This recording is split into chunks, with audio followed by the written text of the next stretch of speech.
UP के फतेहपुर जिले के रहने वाले अनिल त्रिपाठी जो श्री कृष्ण जन्मभूमि के वादी को तालिबान के सदस्य ने फोन कर धमकी दिया, जिसके बाद अनिल त्रिपाठी ने ललौली पुलिस को शिकायती पत्र देकर मुकदमा दर्ज कराया, जहां ललौली पुलिस ने मुकदमा दर्ज कर जांच पड़ताल में जुट गई है।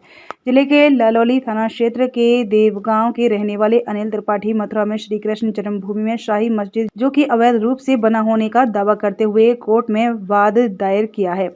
अनिल त्रिपाठी वर्तमान में दिल्ली के पहाड़ी धीरज गली नंबर 14 के रहने वाले हैं, जिन्होंने मीडिया से मुखातिब होते हुए बताया कि 13 अक्टूबर को अफगानिस्तान के कंधार का रहने वाला मुस्लिम शेख ने फोन कर मुकदमा वापसी लेने की धमकी देकर पीछे हटने को कहा, लेकिन उसके बाद दूसरी बार फिर से अचानक मुस्लिम शेख का 14 नवंबर को फोन आया तो अनिल त्रिपाठी ने ललौली पुलिस को शिकायती पत्र देकर मुकदमा दर्ज कराया। वहीं ललौली पुलिस ने बताया कि राष्ट्रीय हिंदू महासभा के उपाध्यक्ष व श्री कृष्ण जन्मभूमि के वादी अनिल त्रिपाठी को एक धमकी भरा फोन की रिकॉर्डिंग को सुनते हुए मुकदमा दर्ज कर कार्यवाही की जा रही है।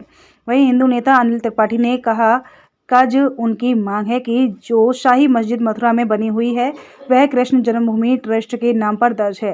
पूर्व की सरकार की हिला हवाली के चलते मस्जिद बन गई, जबकि ट्रस्ट के नाम पर दर्ज जमीन के टैक्स का पैसा आज भी वह सरकार को अदा करते हैं, जिसका उन्होंने वादा किया, जिससे हटने के लिए अफगानिस्तान के बहुत बड़े आतंकी संगठन से उन्हें धमकी मिल रही है।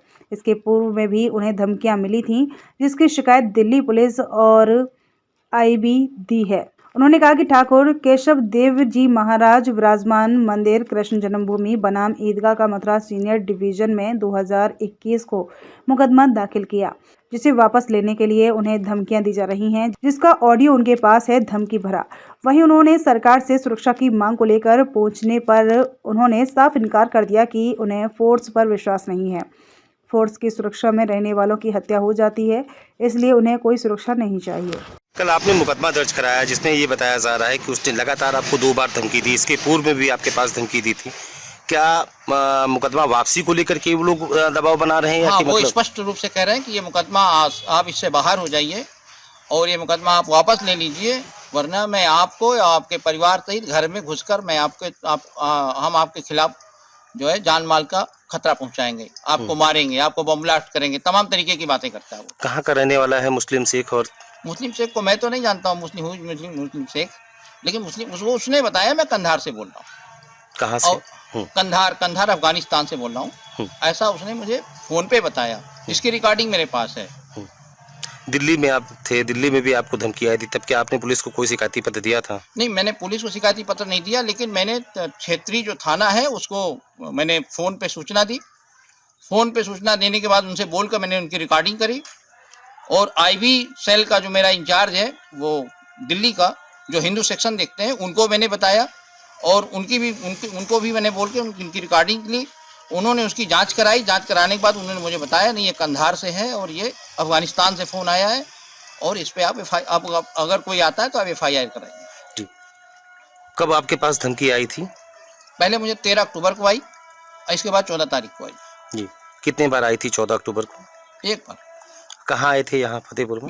मैं अपने घर के बाहर बैठा हुआ था, धूप थी, 11:36 का टाइम था, तो इसमें फोन में ये भी नहीं दिख रहा था क्या नंबर आ रहा है, किसका नंबर आ रहा है। वो तो जो भी नंबर आता है हम सारे नंबर उठाते हैं, वैसे हमने जनरली नंबर उठा लिया।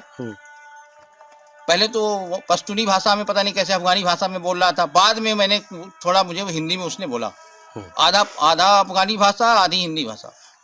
तो क्या धमकी के बाद से कुछ भय आपको महसूस हुआ? नहीं, मुझे कोई भय ये तो हमें मालूम था ऐसा होगा, इस तरीके के संकट हमारे ऊपर आएंगे, तो लेकिन हम इसके लिए 100 करोड़ हिंदू और पूरी दुनिया में जितना हिंदू है, मैं उनके साथ धोखा थोड़ी कर दूंगा। मुझे किसी प्रकार का कोई भय नहीं है।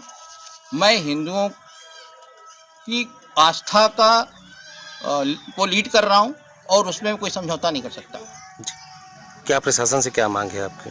मेरी प्रशासन का अपना सिस्टम है, प्रशासन क्या करना चाहता है, मेरी प्रशासन से कोई मांग नहीं है। कमलेश तिवारी मेरा जूनियर था और प्रशासन ने उसको सुरक्षा भी दी थी अखिलेश गवर्नमेंट में। उसके बाद बीजेपी की सरकार आई और उसकी हत्या हो गई।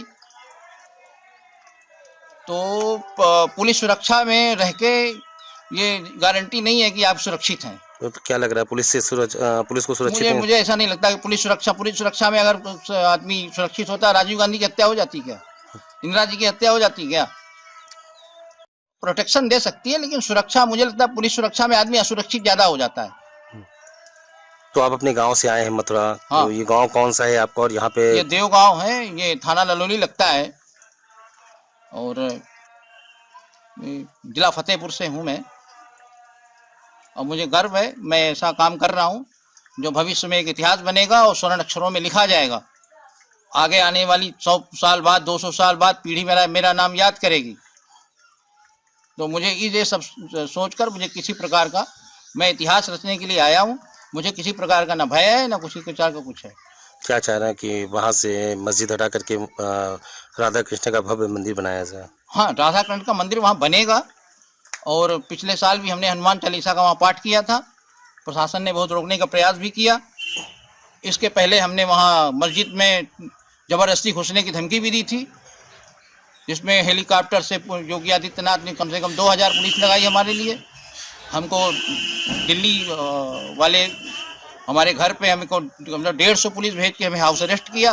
पिछले साल भी हमको हाउस अरेस्ट किया। हमारे तमाम कार्यकर्ता वहाँ तक गए। हमारी राष्ट्रीय अध्यक्षा नेता सुभाष चंद्र बोस की पटपोत्री राष्ट्रीय चौधरी जाके वहाँ ईदगाह परिसर में उन्होंने पूजा अर्चना भी की पिछले साल। क्या नाम है आपका? उनका नाम राष्ट्रीय चौधरी। आपका नाम? मेरा नाम अनिल कुमार त्रिपाठी। जी, कल आपने एक मुकदमा दर्ज कराया है जिसमें अफगानिस्तान से लगातार आपको धमकी दी जा रही है, और आप मथुरा में जो मस्जिद गिराए जाने को लेकर के आपने वाद दायर किया है। क्या था पूरा मामला? मैं अखिल भारत हिंदू महासभा से हूँ। अखिल भारत हिंदू महासभा में मेरे पास दायित्व है राष्ट्रीय उपाध्यक्ष का, पॉलिटिकल और कानूनी। अखिल भारत हिंदू महासभा के तत्कालीन राष्ट्रीय अध्यक्ष पंडित मदन मोहन मालवीय जी ने अखिल भारत हिंदू महासभा के खाते से 14,300 रुपया का ड्राफ्ट जो है बैंकर चेक वहाँ राजा पट्नीमल को दिया था, जो राजा पट्नीमल ने नीलामी में मथुरा ईदगाह समेत सारी 13.37 एकड़ जमीन खरीदी थी, जिसमें अभी विराजमान ठाकुर केशव जी महाराज, जिसको हम लोग कृष्ण जन्मस्थान के नाम से जानते हैं, उसी परिसर में लगभग 3 एकड़ जमीन पर शाही ईदगाह मस्जिद मौजूद है, जिसका लगान भी कृष्ण जन्मभूमि ट्रस्ट देता है, और सारे कर सरकार के कृष्ण जन्मभूमि ट्रस्ट देता है।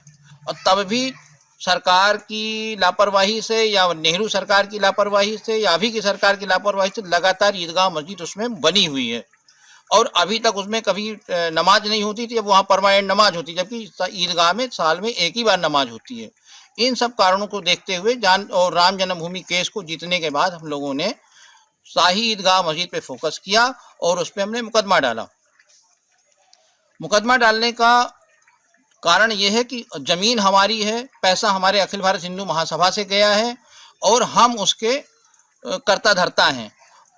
पंडित मदन मोहन मालवीय ने रजिस्ट्री करने के पश्चात एक बिरला जी के साथ में एक कृष्ण जन्मभूमि ट्रस्ट बना दिया। कृष्ण जन्मभूमि ट्रस्ट बनने के बाद एक फर्जी कृष्ण सेवा संस्थान नाम से ट्रस्ट बना, एक नया ट्रस्ट बना, और वो जो नया ट्रस्ट बना, उस ट्रस्ट में कांग्रेस सरकार के बिहार के एक्स गवर्नर, 1-2 और राज्यों के एक्स गवर्नर ने मिलकर एक फर्जी ट्रस्ट बनाई जिसको कृष्ण सेवा संस्थान के नाम से, और 10 अक्टूबर 1967 में एक वाद दाखिल किया। जैसे मैंने दाखिल किया वैसे उन्होंने एक वाद दाखिल किया, फर्जी ट्रस्ट बना के अलग से, बिरला जी के अलावा,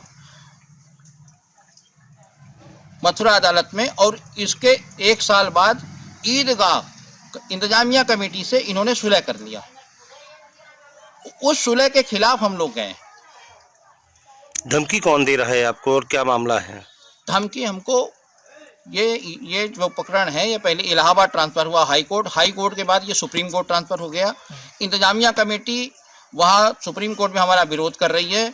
अब ये धमकी कैसे आ रही है, किसके कहने पे आ रही है, ये हमें हमारी जानकारी में नहीं है। प्रशासन का काम है, सरकार का काम है पता करना, आईबी का काम है पता करना, रा का काम है पता करना, मेरा काम नहीं है। पर ये कंधार से आ रही है। वो अपना नाम मुस्लिम शेख बता रहा है, कंधार बता रहा है, अफगानिस्तान बता रहा है। पहले भी उसने धमकी दी, लेकिन मुझे अफगानिस्तान और अपना एरिया वो नाम नहीं बताया था। लेकिन जब इस बार धमकी आई दोबारा में, तो उसने नाम भी बताया, अपना जगह का नाम भी बताया, अपना देश का नाम भी बताया।